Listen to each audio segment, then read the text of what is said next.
Hi hello പുതിയൊരു വീഡിയോയിലേക്ക് എല്ലാവർക്കും സ്വാഗതം. എല്ലാവർക്കും സുഖമാണെന്ന് വിചാരിക്കുന്നു. ഞങ്ങൾക്കും ഒരുവിധം സുഖം തന്നെ. അപ്പോൾ വീഡിയോയിലേക്ക് പോവാം. ഇന്നത്തെ വീഡിയോയിൽ നല്ല ഹെൽത്തി ആയിട്ടുള്ള ഒരു ഐറ്റമാണേ. അതേപോലെ കുട്ടികൾക്കായാലും മുതിർന്നവർക്കായാലും ഒക്കെ ഇഷ്ടപ്പെടുന്ന ഒരു ഐറ്റം. അതേപോലെ നല്ല ഒരു ബ്രേക്ക്ഫാസ്റ്റ് ആയിട്ടും അതേപോലെ രാത്രി ഭക്ഷണമായിട്ടും ഒക്കെ ഉപയോഗിക്കാൻ പറ്റുന്നതാണ്. അതിനായിട്ട് അതെന്താണെന്ന് വെച്ചാൽ ആലു പൊറോട്ട എങ്ങനെ ഈസി ആയിട്ട് ഉണ്ടാക്കാമെന്നുള്ളത്. അതിന് ആദ്യമേ നമുക്ക് മാവ് നന്നായിട്ട് കുഴച്ച് വെക്കണം. ഗോതമ്പ് മാവ് ചപ്പാത്തി ഉണ്ടാക്കുന്ന കണക്ക് തന്നെ നന്നായിട്ട് കുഴച്ച് വെച്ചതിന് ശേഷം നമുക്ക് അതിന് വേണ്ടുന്ന മസാല എന്തൊക്കെയാണെന്നുള്ളത് നോക്കാം. അതിന് ഇഞ്ചി ചെറുതായിട്ട് അരിഞ്ഞത്, അതേപോലെ സവോള ചെറുതായിട്ട് അരിഞ്ഞത്, പച്ചമുളക് അതും ചെറുതായിട്ട് അരിഞ്ഞത്, എന്നിട്ട് ഉരുളക്കിഴങ്ങ് നന്നായിട്ട് പുഴുങ്ങിയിട്ട് അത് നന്നായിട്ട് ഉടച്ചു വെക്കണം. നല്ല പേസ്റ്റായിട്ട് തന്നെ ഉടഞ്ഞിരിക്കണേ, അല്ലാതെ കഷ്ണങ്ങളായിട്ട് കിടന്നു കഴിഞ്ഞാൽ നമ്മൾ പരത്തുമ്പോൾ അത് ബുദ്ധിമുട്ടായി പോവും. അപ്പോൾ അതങ്ങനെ ഉണ്ടാവരുത്, നല്ല പേസ്റ്റായിട്ട് തന്നെ ഉടച്ചു വെക്കണം. എന്നിട്ട് നമുക്ക് ഒരു ചീനച്ചട്ടി അടുപ്പത്ത് വെച്ചിട്ട് അതിനകത്തേക്ക് കുറച്ച് വെളിച്ചെണ്ണയോ അല്ലെന്നുണ്ടെങ്കിൽ റിഫൈൻഡ് ഓയിലോ എന്താണെന്ന് വെച്ചാൽ ഒഴിക്കുക. അതിനകത്തേക്ക് കുറച്ച് പെരുംജീരകം ഇട്ട് കൊടുക്കുക. അത് കഴിഞ്ഞിട്ട് ഈ അരിഞ്ഞു വെച്ചേക്കുന്ന പിന്നെ സവാള, അതേപോലെ പച്ചമുളക്, അതേപോലെ ഇഞ്ചി, ഇത് മൂന്നും കൂടെ ഇട്ടിട്ട് നന്നായിട്ട് വഴറ്റിയതിന് ശേഷം അതിനകത്തേക്ക് നമുക്ക് കുറച്ച് മഞ്ഞൾപ്പൊടി ഇട്ട് കൊടുത്ത് അത് കഴിഞ്ഞിട്ട് കുറച്ച് ഗരം മസാലയും ഇട്ട് കൊടുക്കാം. പിന്നെ കുറച്ച് ആവശ്യത്തിനുള്ള ഉപ്പും ഇട്ട് കൊടുക്കാം. നന്നായിട്ട് വഴറ്റിയതിന് ശേഷം നമുക്ക് അതിനകത്തേക്ക് ഉരുളക്കിഴങ്ങും ഇട്ട് കൊടുക്കാം.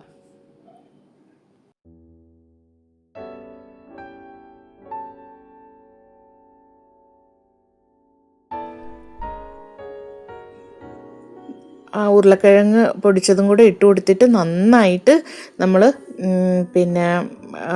നല്ല ഇളക്കി യോജിപ്പിക്കണം കേട്ടോ. യോജിപ്പിച്ചതിന് ശേഷം നമുക്ക് മാറ്റി വെക്കാം.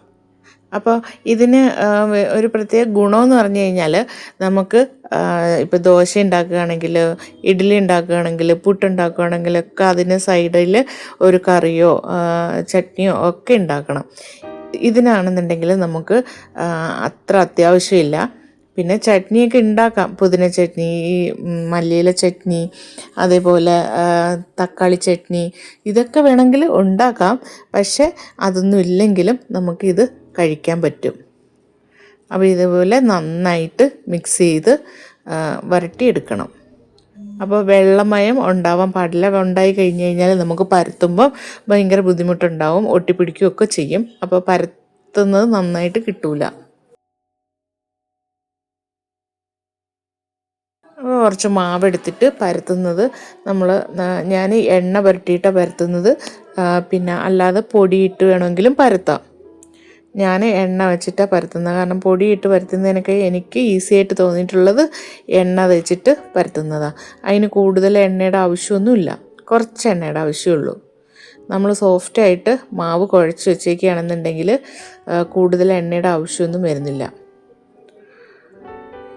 ഇനി കുറച്ചൊരു തിക്കായിട്ട് തന്നെ, ഒരു കട്ടിക്ക് തന്നെ പരത്തിയതിന് ശേഷം നമുക്ക് ഒരു മസാല ഒരു ബോൾ രൂപത്തിൽ അതിൻ്റെ നടുക്ക് ഇട്ടിട്ട് നമുക്കത് നന്നായിട്ട് ചുരുട്ടി വെച്ചിട്ട് ബാക്കി വരുന്ന മാവ് നമുക്ക് മാറ്റിക്കളയാം. എന്നിട്ട് നന്നായിട്ട് റൗണ്ടിന് പരത്തിയെടുക്കുമ്പോൾ നമ്മൾ കുറച്ച് ശ്രദ്ധിക്കണം. കാരണം ഈ മസാലയൊക്കെ പുറത്ത് വരാതെ നോക്കണം. വന്നു കഴിഞ്ഞാൽ ചിലപ്പം നമ്മൾ ഈ റോൾ ചെയ്യുന്ന ആ സ്റ്റിക്കിലൊക്കെ പറ്റും. അപ്പോൾ അതൊക്കെ നമുക്ക് ബുദ്ധിമുട്ടായിട്ട് തോന്നും. അപ്പോൾ അതൊന്നും ഇല്ലാണ്ട് തന്നെ നന്നായിട്ട് പരത്തിയെടുക്കാൻ പറ്റും. പിന്നെ ഞാനിപ്പം ഇത് പാനിലിട്ടിട്ട് ഞാൻ എണ്ണയൊന്നും പുരട്ടുന്നില്ല. കാരണം എണ്ണ നമ്മൾ ഓൾറെഡി പരത്തുമ്പം തന്നെ കുറച്ച് പുരട്ടിയിട്ടുണ്ടല്ലോ. അപ്പോൾ അതുകൊണ്ട് എണ്ണയുടെ ആവശ്യമൊന്നുമില്ല. അത് ഈ പ്രഷറുള്ളവർക്കും ഒക്കെ, എണ്ണ യൂസ് ചെയ്യാത്തവർക്കും ഒക്കെ ഇതിങ്ങനെ ചെയ്ത് കഴിഞ്ഞാൽ നല്ലതായിരിക്കും. പിന്നെ കുറച്ചും കൂടെയൊക്കെ ടേസ്റ്റ് വേണമെന്നുണ്ടെങ്കിൽ മക്കൾക്കൊക്കെ കൊടുക്കാനാണെന്നുണ്ടെങ്കിൽ അതിനകത്ത് കുറച്ച് പിന്നെ ബട്ടറോ അല്ലെന്നുണ്ടെങ്കിൽ നെയ്യോ ഒക്കെ പുരട്ടിയിട്ട് ചുട്ട് കഴിഞ്ഞാൽ കുറച്ചും കൂടെ ടേസ്റ്റി ആയിരിക്കും. അപ്പോൾ ഞങ്ങൾക്ക് പക്ഷേ എണ്ണ കൂടുതൽ ഇഷ്ടമല്ലാത്തത് കൊണ്ട് ഞാൻ എണ്ണയൊന്നും പുരട്ടിയില്ല. അപ്പോൾ നല്ല സോഫ്റ്റായിട്ടുള്ള ആലു പൊറോട്ട കിട്ടും ഇങ്ങനെ ഉണ്ടാക്കിയാൽ. ഇതിപ്പോൾ നല്ല ചൂടോടെ ഞാൻ മുറിച്ച് നിങ്ങളെ കാണിക്കാൻ വേണ്ടിയിട്ട് നല്ല ഫില്ലിങ് എല്ലാം എല്ലായിടത്തും എത്തിയിട്ടുണ്ട്. അപ്പോൾ ഇതേമാതിരി എല്ലാവരും ഒന്ന് ഉണ്ടാക്കി നോക്കണം.